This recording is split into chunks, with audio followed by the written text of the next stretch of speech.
আসসালামু আলাইকুম সুপ্রিয় ছাত্রছাত্রীরা। সরকারি হরগঙ্গা কলেজের অনার্স চতুর্থ বর্ষে রসায়ন বিভাগের ছাত্রছাত্রীদের জন্য আমার অনলাইন ক্লাসের অংশ হিসেবে আমি আজকে তোমাদেরকে নিউক্লিয়ার রসায়নের উপর লেকচার দিব এবং এটি আমার পার্ট 1, অর্থাৎ নিউক্লিয়ার কেমিস্ট্রি। এর আগে আমি লেকচার দিইনি, এটি আমার প্রথম লেকচার। তোমাদের এই কোর্সের কোড হচ্ছে 242807।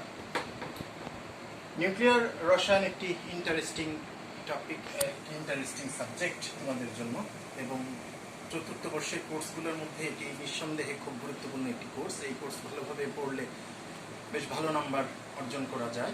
সেই জন্য আমি আজকে থেকে তোমাদেরকে নিউক্লিয়ার কেমিস্ট্রি পড়ানো শুরু করলাম। নিউক্লিয়ার কেমিস্ট্রিতে মোট 6টি অধ্যায় আছে, তোমাদের বই খুললে তোমরা দেখতে পাবে। এখন নতুন একটি অধ্যায় সংযোজন হয়েছে, সেটি মিলে মোট 7টি অধ্যায় আমরা বলতে পারি। তার মধ্যে আমরা আজকে প্রথম অধ্যায় 1 এবং অধ্যায় 2, এই দুটি অধ্যায় নিয়ে কথাবার্তা বলবো। দ্বিতীয় অধ্যায় অনেক দীর্ঘ, আমি এটিকে দুটি পার্টে ভাগ করে নিয়েছি। আজকের লেকচারে কিছু বলবো এবং আমার পরবর্তী লেকচারটিতে আরও কিছু কথাবার্তা বলবো। অধ্যায় 1-এ আছে নিউক্লিয়ার রসায়নের মৌলিক ধারণা। নিউক্লিয়ার কেমিস্ট্রি সম্পর্কে যে বেসিক কনসেপ্ট, সেই কনসেপ্টটি এখানে আছে এবং এটি পুরোপুরি ডেসক্রিপটিভ অধ্যায় এবং এটি পড়লে তোমরা নিজেরাও বুঝতে পারবে। আমি তোমাদেরকে ব্রিফ করে দিব কিভাবে পড়তে হবে। অধ্যায় 2-এ আছে পারমাণবিক নিউক্লিয়াস এবং এর ধর্মাবলী।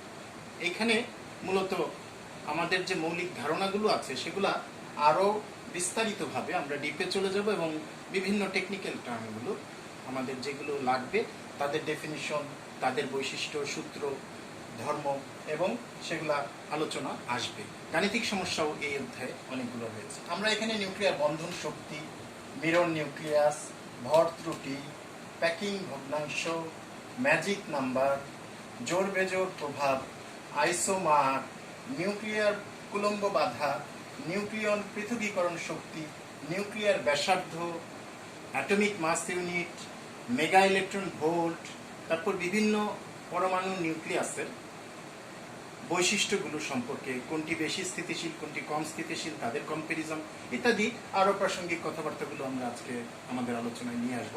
তা আমি প্রথমেই আলোচনার প্রথম অংশ হিসেবে অধ্যায় 1-এ নিউক্লিয়ার রসায়নের মৌলিক ধারণাটি তোমাদেরকে বলছি। আশা করি তোমাদের ছোট ক্লাসে, অর্থাৎ এর আগের যে ক্লাসগুলো ছিল honours first year, second year এবং তার আগের নিম্ন শ্রেণীর ক্লাসগুলোতে তোমরা শিখে এসেছো যে নিউক্লিয়ার কেমিস্ট্রিতে মূলত কী নিয়ে আলোচনা হয়। এখানকার মৌলিক ধারণা বলতে আমরা বুঝে থাকি যে নিউক্লিয়ার কেমিস্ট্রি কাকে বলে। আসলে কোনো মৌলের পরমাণুর নিউক্লিয়াসের ভিতরের গঠন, তার প্রকৃতি এবং তার বিক্রিয়াসমূহ, তার রূপান্তর, প্রয়োগ বিশ্লেষণাত্মকভাবে যেইখানে আলোচনা করা হয়, রসায়নের যেই অংশটাতে আলোচনা করা হয় তাকেই বলা হয় নিউক্লিয়ার রসায়ন।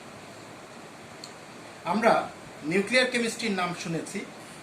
রেডিও যে আমাদের কেমিস্ট্রি, এটাকে বলে রেডিও কেমিস্ট্রি, ইংলিশে বলি আমরা, বাংলায় বলি তেজস্ক্রিয় রসায়ন। তেজস্ক্রিয় রসায়ন আসলে সেখানে তেজস্ক্রিয় মৌলগুলোর বৈশিষ্ট্য নিয়ে আলোচনা হবে, তাদের গঠন, তাদের বৈশিষ্ট্য, তাদের বিক্রিয়া, তাদের প্রকৃতি, তাদের প্রয়োগ, তাদের বিক্রিয়ার ধরন, রূপান্তর এবং বিশ্লেষণাত্মক আলোচনা সেখানে চলে আসবে। তাদেরকে আমরা রেডিও কেমিস্ট্রি বলবো। অর্থাৎ তেজস্ক্রিয়তা এবং তেজস্ক্রিয়তা সম্পর্কিত যে আলোচনা সেটাকে আমরা বলবো রেডিও কেমিস্ট্রি। এটি আমাদের মৌলিক ধারণা বইয়ের মধ্যে আরও বিস্তারিতভাবে আছে। তোমরা বিভিন্ন বই আছে নিউক্লিয়ার কেমিস্ট্রি, হজরত আলী স্যারের বই আছে, বিভিন্ন বই বাজারে পাওয়া যায়। কিনে নিয়ে যদি পড়ো তাহলে মৌলিক ধারণাটি তুমি নিজেই নিতে পারবে। এই সম্পর্কিত সাম্প্রতিক সময়ে বেশ কয়েকটা প্রশ্ন এসেছে, যেমন তোমার কনসেপচুয়াল ধারণা তোমার কাছ থেকে জানতে চাওয়া হয় যে বাংলাদেশে পারমাণবিক চুল্লি স্থাপনের জন্য, অর্থাৎ তুমি জানো যে আমাদের এই তেজস্ক্রিয় রসায়ন যদি আমরা রেডিও কেমিস্ট্রির গবেষণা কর্ম করতে চাই, এর প্রয়োগ ঘটাতে চাই, তাহলে পরে কৃষিক্ষেত্রে, শিল্পক্ষেত্রে, রোগ নির্ণয়ের ক্ষেত্রে, চিকিৎসা ক্ষেত্রে, তাহলে আমাদের দেশে এখনো সেইভাবে নিউক্লিয়ার প্লান্ট স্থাপন করা হয়নি। অর্থাৎ প্লুটোনিয়াম এবং ইউরেনিয়ামের স্বল্পতার কারণে আমাদের দেশে পাওয়াই যায় না। সেই কারণে এটির উচ্চ মূল্য এবং দুষ্প্রাপ্যতার কারণে এখনো পর্যন্ত পারমাণবিক চুল্লি আমরা সেইভাবে স্থাপন করতে পারিনি যেটি উন্নত বিশ্বে, আমাদের যুক্তরাষ্ট্রে বা রাশিয়াতে, অন্যান্য দেশগুলোতে আছে।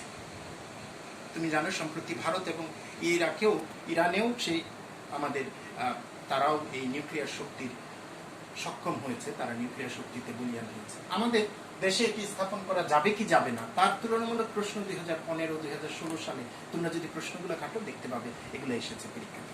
অতএব এর আলোচনা তোমরা শিখে রাখলে বই দেখে, পুরো আলোচনাই আছে, বিশ্লেষণাত্মক বর্ণনামূলক আলোচনা আছে, বই দেখে শিখে রাখলে তোমার মতামত সবসময় কিন্তু পজিটিভই থাকবে যে আমরা অবশ্যই রসায়নে নিউক্লিয়ার কেমিস্ট্রির উৎকর্ষ সাধনের জন্য অবশ্যই আমরা পারমাণবিক চুল্লি স্থাপনের পক্ষে থাকবো সবসময়, এবং সেটি তুমি তোমার উপসংহারে আলোচনায় টেনে আনবে। প্রথম অধ্যায়ে কিছু সংক্ষিপ্ত প্রশ্ন এবং এই মৌলিক ধারণা ছাড়া তেমন কিছু পড়ার নেই। আমরা দ্বিতীয় অধ্যায়ে চলে যাব। আমি যেটি নিয়ে আজকে মূলত তোমাদেরকে ফোকাস করতে চাই সেটি হচ্ছে আমাদের পারমাণবিক নিউক্লিয়াস এবং এর ধর্মাবলী। প্রথমেই আমরা নিউক্লিয়ার বন্ধন শক্তি সম্পর্কে জানব, কারণ নিউক্লিয়ার রসায়ন পড়তে গেলে একদম প্রবেশ পথের মধ্যে দাঁড়িয়ে যে জিনিসটি জানতে হয় সেটি হচ্ছে what is nuclear binding force. ছোট ক্লাসে এই প্রশ্নটি আমি উচ্চ মাধ্যমিক শ্রেণীতেও ছাত্রদেরকে করি যে কোনো মৌলের পরমাণুর অভ্যন্তরে নিউক্লিয়াসের ভিতরে যে ধনাত্মক চার্জযুক্ত প্রোটন কণিকা থাকে, তুমি জানো 3 প্রকারের মৌলিক কণিকা আছে, ইলেকট্রন, প্রোটন এবং নিউট্রন। তার মধ্যে প্রোটন সমূহ ধনাত্মক চার্জযুক্ত, কিন্তু নিউট্রনের কোনো চার্জ নেই। নিউক্লিয়াসের ভিতরে একাধিক প্রোটন এবং নিউট্রন কণিকা সাধারণত থাকে এক্সেপ্ট হাইড্রোজেন। সেই ক্ষেত্রে এই ধনাত্মক চার্জযুক্ত প্রোটনগুলা কোন আকর্ষণ শক্তিতে চার্জবিহীন নিউট্রনকে বেঁধে রাখে? এটির প্রশ্ন আমি উচ্চ মাধ্যমিক শ্রেণী থেকেই তোমাদের মাথায় ঢুকিয়ে দিই, যেহেতু উচ্চতর শ্রেণীতে আসলে তোমাকে, যদি তুমি নিউক্লিয়ার ফিজিক্স বা নিউক্লিয়ার কেমিস্ট্রিতে আসো, তাহলে পরে এই প্রশ্নটার উত্তর জানতে হবে। সেটি আর কিছুই না, সেটি হচ্ছে নিউক্লিয়ার বন্ধন শক্তি। যেই আকর্ষণ শক্তির সাহায্যে কোনো পরমাণুর নিউক্লিয়াসের অভ্যন্তরে প্রোটনসমূহ নিউট্রনের সাথে সংযুক্ত থাকে, সেই আকর্ষণ শক্তিকে বলা হয় নিউক্লিয়ার বন্ধন শক্তি। তাহলে নিউক্লিয়ার বাইন্ডিং ফোর্স হচ্ছে kind of energy attraction force, যেটি চার্জযুক্ত ধনাত্মক প্রোটন কণিকাকে চার্জবিহীন নিউট্রন কণিকার সাথে একত্রে যুক্ত অবস্থায় রাখে, অর্থাৎ নিউক্লিয়াসের অভ্যন্তরে রাখে। তাকে বলা হয় নিউক্লিয়ার বন্ধন শক্তি। মিরর নিউক্লিয়াস, পরবর্তী আলোচনা। মিরর নিউক্লিয়াস হচ্ছে দুটি নিউক্লিয়াসের মধ্যে যদি তুলনা করতে গিয়ে দেখা যায় একটি মৌলের নিউক্লিয়াসে অবস্থিত প্রোটন সংখ্যা এবং নিউট্রন সংখ্যা যথাক্রমে অপর একটি মৌলের নিউট্রন সংখ্যা এবং প্রোটন সংখ্যার সমান সমান হয়, তাহলে সেই দুটি নিউক্লিয়াসকে আমরা বলি মিরর নিউক্লিয়াস। এরকম দুটি নিউক্লিয়াসকে আমরা মিরর নিউক্লিয়াস বলি। এরপরে রয়েছে আমাদের ভর ত্রুটি। ভর ত্রুটির ধারণাটি নিউক্লিয়ার বন্ধন শক্তির সাথে সম্পর্কযুক্ত। ভর ত্রুটিটি সর্বপ্রথম আমাদের বিজ্ঞানী আইনস্টাইন উনি দেখেছিলেন কোনো মৌলের অভ্যন্তরে নিউক্লিয়াসের ভিতরে প্রোটন এবং নিউট্রন থাকে একত্রে, এই কণিকা দুটিকে আমরা বলি নিউক্লিয়ন। তাদের যে পরীক্ষালব্ধ ভরের মান, অর্থাৎ পরীক্ষালব্ধ ম্যাস তাদের বের করে নিয়ে সেটা থেকে তাদের ভর সংখ্যা যদি বাদ দেওয়া হয়, তাহলে যে ভুলটি বের হয়, অর্থাৎ যে পার্থক্যটি বের হয়, আমি বলতে চাচ্ছি নিউক্লিয়ন সমূহের কোনো মৌলের অভ্যন্তরে মূল কণিকা সমূহ ইনক্লুডিং ইলেকট্রন, তাদের এক্সপেরিমেন্টাল ভ্যালু অফ মাস, অর্থাৎ ভরের যে পরীক্ষালব্ধ মান, সেটি থেকে তাদের যদি ভর সংখ্যা অর্থাৎ যে তত্ত্বীয় মান আছে সেটি বিয়োগ করে দেওয়া হয়, তাহলে যে মান পাওয়া যায় তাকে বলা হয় ভরের ত্রুটি। প্যাকিং ভগ্নাংশটি কি? এই ভর ত্রুটি নির্ণয় করার পর ভর ত্রুটিটিকে যদি আমরা ভর সংখ্যা দিয়ে ভাগ করি এবং সেটি 10,000 গুণ করতে হয়, তাই 10⁴ দিয়ে গুণ করা হলে যে মান পাওয়া যাবে তাকে বলা হয় প্যাকিং ভগ্নাংশ। তাহলে প্যাকিং ভগ্নাংশ আর ভর ত্রুটি খুবই সম্পর্কযুক্ত।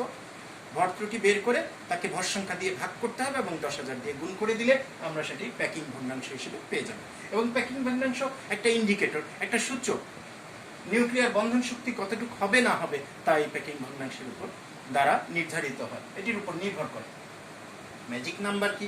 ম্যাজিক নাম্বার হচ্ছে কোনো মৌলের পরমাণুতে যদি আমরা দেখি নিউক্লিয়াসের অভ্যন্তরে প্রোটন সংখ্যা, নিউট্রন সংখ্যা, এই দুটি সংখ্যা অথবা তাদের সমষ্টি যদি 2, 8, 20, 50, 82 বা 126 হয়, এই সংখ্যাগুলো মনে রাখবে। 2, 8, 20, 50, 82 অথবা 126 হয়, তাহলে সেই মৌলগুলোর জন্য এই নাম্বারগুলোকে বলা হয় ম্যাজিক নাম্বার। অর্থাৎ সেই মৌলের নিউক্লিয়াসে যদি প্রোটন এবং নিউট্রন সংখ্যা অথবা তাদের সমষ্টি এই সংখ্যাগুলো সমান হয়, তাহলে সেই মৌলগুলা এই নাম্বারগুলোকে আমরা বলি ম্যাজিক নাম্বার। যেহেতু এই নাম্বার যুক্ত মৌলগুলা সাধারণত স্থিতিশীল হয়ে থাকে, অধিকতর স্থিতিশীলতা অর্জন করে।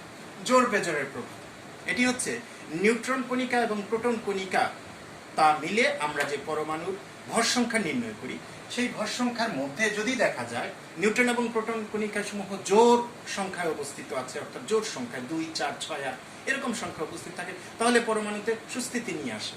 আর যদি নিউট্রন বা প্রোটন কণিকার সংখ্যা বেজোরে উপস্থিত থাকে, একটি অথবা উভয়টি বেজোর সংখ্যা উপস্থিত থাকলে তাহলে সেক্ষেত্রে অস্থিতিশীলতার সৃষ্টি হয়। এটিকে আমরা জোর বেজোরের প্রভাব বলে থাকি। আইসোমার দেখা যায় কোনো কোনো মৌলের প্রোটন সংখ্যা এবং ভর সংখ্যা যদি দুই ক্ষেত্রে সমান হয়, তাহলে তাদের ভিতরে ওই মৌলের অভ্যন্তরে তেজস্ক্রিয়তায় যে প্রভাব পড়ে, অভ্যন্তরীণ প্রভাব পড়ে, সেটা যদি লক্ষণীয় হয়, তাহলে পরে সেই মৌল দুটিকে, যেমন আমরা রেডনের কথা বলতে পারি। রেডনের এরকম দুটি তোমাদের বইয়ে উদাহরণ দেওয়া আছে, যে দুটি রেডনের আইসোমারের মধ্যে তাদের দেখা যাচ্ছে প্রোটন সংখ্যা সেম এবং তাদের ভর সংখ্যাও 118 করে কাছাকাছি। 118, একটি হচ্ছে গ্রাম, অপরটি ম্যাসে দেওয়া আছে, তোমরা দেখতে পাবে। তো সেই দুটি অবস্থানকে আমরা বলে থাকি আইসোমার, যেহেতু তাদের তেজস্ক্রিয় যে প্রভাব সেটি তাদের মধ্যে সমানভাবে পরিলক্ষিত হয়। আমরা এরপর নিউক্লিয়ার কুলম্ব বাধাতে চলে যাব। নিউক্লিয়ার কুলম্ব বাধা কি? নিউক্লিয়ার কুলম্ব বাধা হচ্ছে দুটি নিউক্লিয়াসকে যদি কাছাকাছি আমরা নিয়ে আসতে চাই, কোনো ইলেকট্রিক ফিল্ডে বা ম্যাগনেটিক ফিল্ডে, কোনো বিদ্যুৎ ক্ষেত্র বা চুম্বক ক্ষেত্রের মধ্যে দুটি নিউক্লিয়াসকে কাছাকাছি নিয়ে আসার ক্ষেত্রে যে বাধা আমরা ফিল করি, ওই মৌলের জন্য যে বাধাটা ফিল করা হয়, আমরা ফিল করি না, ওই মৌলটি ফিল করে, তাকে বলা হয় নিউক্লিয়ার কুলম্ব বাধা। এবং এটি electron volt, mega electron volt ইত্যাদিতে পরিমাপ করা হয়। নিউক্লিয়ন পৃথকীকরণ শক্তি। নিউক্লিয়ন পৃথকীকরণ শক্তি বলতে কি বোঝায়? নিউক্লিয়ন বলতে আমরা মূলত প্রোটন এবং নিউট্রন কণিকাকে বুঝিয়ে থাকি। সেই অর্থে আমাদের কোনো পরমাণু নিউক্লিয়াস থেকে যদি আমরা একটি প্রোটনকে অসীম দূরত্বে সরিয়ে নিয়ে যেতে চাই, তাহলে যে শক্তির প্রয়োজন হয় তাকে আমরা বলি নিউক্লিয়ন পৃথকীকরণ শক্তি। একই কথা নিউট্রনের জন্য হতে পারে। কোনো মৌলের নিউক্লিয়াস থেকে যদি কোনো পারমাণবিক মৌলের, তেজস্ক্রিয় মৌলের নিউক্লিয়াস থেকে আমরা একটি নিউট্রনকে অপসারণ করে অসীম দূরত্বে সরিয়ে নিয়ে যেতে চাই, তাহলে যে শক্তির প্রয়োজন হয় তাকে আমরা নিউক্লিয়ন পৃথকীকরণ শক্তি বা সেপারেটিং ফোর্স বলতে পারি। নিউক্লিয়ার ব্যাসার্ধ, একটু আগেই বলছিলাম, নিউক্লিয়াসের অভ্যন্তরে যেই কণিকাগুলো থাকে, অর্থাৎ প্রোটন এবং নিউট্রনকে একত্রে বলা হয় নিউক্লিয়ন, এবং নিউক্লিয়াসের অভ্যন্তরে তারা থাকে। অতএব নিউক্লিয়াসের যে কেন্দ্র মোটামুটি চিন্তা করা যায়, আমরা জানি নিউক্লিয়াসের কেন্দ্র ওইভাবে নির্ণয় করা সম্ভব নয়, এটির কেন্দ্র থেকে এর যে ব্যাসার্ধটি নির্ণয় করা যায়, অর্থাৎ পরিধি পর্যন্ত, তাকে আমরা বলে থাকি নিউক্লিয়ার ব্যাসার্ধ। নিউক্লিয়ার ব্যাসার্ধ বলে থাকি কোনো মৌলের ক্ষেত্রে। তো আজকে আমি বেসিক ধারণা তোমাদেরকে ক্লিয়ার করলাম। আমার নেক্সট যে লেকচারটি আসছে, পরবর্তী পার্ট নং 2-এ তোমরা এই অধ্যায়ের আরো বিস্তারিত অংশ আমরা আলোচনা করব। আমি ব্যাখ্যামূলক প্রশ্নে চলে যাব, অর্থাৎ তোমাদের খ এবং গ বিভাগে যেই ব্যাখ্যামূলক প্রশ্নগুলো থাকে, আমার পরবর্তী লেকচারে আমি সেগুলো সম্পর্কে আলোচনা করব।